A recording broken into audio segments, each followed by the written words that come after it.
నోటీసులు ఇస్తే అవి బెదిరింపు రాజకీయాలేనా? కేంద్రం దీనిని ఒక మంత్రదండంలాగా వినియోగించుకుంటోందా? గతంలో రాజకీయ నాయకులపైనే ప్రయోగించే ఈ అస్త్రం ఇప్పుడు సినీ రంగంపై కూడా గురిపెట్టిందా? మహేష్ బాబుకు నోటీసుల వెనుక అసలు కథ ఏంటి? దీని నుంచి బయటపడాలంటే ఏం చెయ్యాలి? లేదా ఎవరిని ప్రసన్నం చేసుకోవాలి అనే చర్చ ఇప్పుడు నడుస్తోంది. సాధారణంగా ఆర్థిక ఆక్రమాలు జరిగితే ఈడీ రంగప్రవేశం చేస్తుంది. జగన్ కేసుల నుంచి ఈడీ పేరు ప్రముఖంగా వినిపిస్తోంది. ఆ తర్వాత అరవింద్ కేజ్రీవాల్, బీఆర్ఎస్ ఎమ్మెల్సీ కవిత, అంతకుముందే మై హోమ్ రామేశ్వరరావు పేర్లు కూడా వినిపించాయి. తాజాగా సినీ నిర్మాత దిల్ రాజు, మంత్రి పొంగులేటి ఇలా ఎందరో ప్రముఖుల ఇళ్లల్లో ఈడీ దాడులు జరిగాయి. తాజాగా సోనియా గాంధీ కుటుంబానికి ఈడీ నోటీసులు, విచారణలు అనే అంశం దేశవ్యాప్తంగా సంచలనం రేపుతోంది. ఇలా ఈడీ నోటీసులు అందుకున్న వారు, తనిఖీలకు బలైన వారు, కేసుల్లో ఇరుక్కొని అరెస్టైన వారు అప్పటికప్పుడు మాత్రం వార్తల్లో ఉంటారు. ఆ తర్వాత అస్సలు కనిపించరు. కొందరి విషయంలో అయితే ఈ కేసుల పురోగతి అస్సలు కనిపించదు. జగన్ కేసు ఏళ్ల కొద్దీ పెండింగ్లో ఉండిపోయింది. రామేశ్వరరావు, దిల్ రాజు, పొంగులేటి పేర్లు కొన్ని రోజులే వినిపించాయి. కవిత జైలు నుంచి బయటకు వచ్చింది. ఇలా ఈ కేసులు ఆ తర్వాత డైల్యూట్ అయిపోతున్నాయా అనే అనుమానం కలుగుతోంది. అంటే ఇందులో రెండు కారణాలు కావచ్చు. ఒకటి, ఏమీ దొరకకపోయి ఉండవచ్చు, లేదా దొరికినా సదరు నిందితులు వెళ్ళి చక్కబెట్టుకొని ఉండవచ్చు. అంటే ఈ విభాగానికి ఎవరైతే అధినాయకులు ఉంటారో వారి వద్దకు వెళ్ళి అధికారికంగా రికార్డులు చూపి బయటపడి ఉండవచ్చు, లేదా అనధికారికంగా ఈ కేసును కోల్డ్ స్టోరేజ్లో పెట్టేసుకుని ఉండవచ్చు. ఏది ఏమైనా ఈడీ దాడులు అంటేనే ఒకప్పుడు దాదాపుగా బాధితుడు నిందితుడే కాదు, దోషి కూడా అనుకునేవాళ్ళు.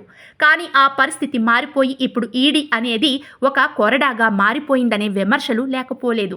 ఇక సినీ పరిశ్రమపై ఈడీ గురిపెట్టిందంటేనే ఇందులో ఏదో ఆర్థిక అక్రమాలు జరిగి ఉంటుందన్న సమాచారం ఉండవచ్చని అనుకోవడం సహజం. ఆ మాటకొస్తే సినీ పరిశ్రమలో లెక్కలు అంతా గోల్మాల్గానే ఉంటాయి. అధికారికంగా కనిపించేది కొంత అయితే అనధికారిక లావాదేవీలే ఎక్కువ.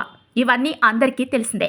కానీ ఇప్పుడే సినీ పరిశ్రమపై కేంద్రం ఆధ్వర్యంలోని ఈడీ ఎందుకు గురిపెట్టిందంటే ఈ పరిశ్రమలోని కొందరు కాంగ్రెస్కు దగ్గరగా ఉన్నారన్న అనుమానమే ప్రధాన కారణమని విశ్లేషకులు అంటున్నారు. ఇటీవల దిల్ రాజు ఇళ్లు, కార్యాలయాలపై గతంలో ఈడీ దాడులు జరిగాయి. ఆయన కాంగ్రెస్కు దగ్గర మనిషి అనే వార్తలు వచ్చాయి. అలా కాకుంటే ఈడీ బాధితులంతా అధికార పార్టీకి ఏదో ఒక సమయంలో అందుబాటులోకి వచ్చి ఉండకపోవచ్చు. అధికార పార్టీ అగ్ర నేతలను మర్యాదపూర్వకంగా అయినా కలవకపోయి ఉండవచ్చు. గతంలో రామ్ చరణ్, జూనియర్ ఎన్టీఆర్ తదితర హీరోలు పవర్ఫుల్ కేంద్ర మంత్రిని కలిశారన్నది ఈ సందర్భంగా గమనార్హం. ఇప్పుడు టాలీవుడ్ సూపర్ స్టార్ మహేష్ బాబుకు ఈడీ నోటీసులు ఇచ్చింది. ఈ నెల 27వ తేదీన విచారణకు హాజరు కావాలని నోటీసుల్లో పేర్కొంది. సురానా గ్రూప్, సాయి సూర్య డెవలపర్స్ వ్యవహారంలో మహేష్కు ఈడీ నోటీసులు జారీ అయ్యాయి. కంపెనీ ప్రమోషన్స్లో భాగంగా సాయి సూర్య డెవలపర్స్ నుంచి మహేష్ 5.9 కోట్లు తీసుకున్నట్లు ఈడీ అధికారులు గుర్తించారు. ఇందులో 3.5 కోట్ల రూపాయలు నగదు రూపంలో, 2.5 కోట్ల రూపాయల ఆర్జీఎస్ ట్రాన్స్ఫర్ జరిగినట్లు అధికారులు గుర్తించారు. ఈ నేపథ్యంలోనే హీరో మహేష్ బాబుకు ఈడీ నోటీసులు ఇచ్చింది. మహేష్, సాయి సూర్య ప్రాజెక్టులను ప్రచారం చేయడం వల్ల చాలామంది ఆ ప్రాజెక్టుల్లో పెట్టుబడులు పెట్టారని, అయితే ఆ సంస్థ మోసపూరిత కార్యకలాపాల గురించి వారికి తెలియదని ఈడీ అధికారులు భావిస్తున్నారు. ఈ స్కామ్లో మహేష్ బాబు నేరుగా పాల్గొనకపోయినా ఆయనకు అందిన నగదుపై ఈడీ ఆరా తీస్తోంది. ఇటీవలి కాలంలో తెలుగు చిత్ర పరిశ్రమపై ఫోకస్ పెరిగింది. చాలా మందిపై కేంద్రం నిఘా పెట్టిందని అంటున్నారు.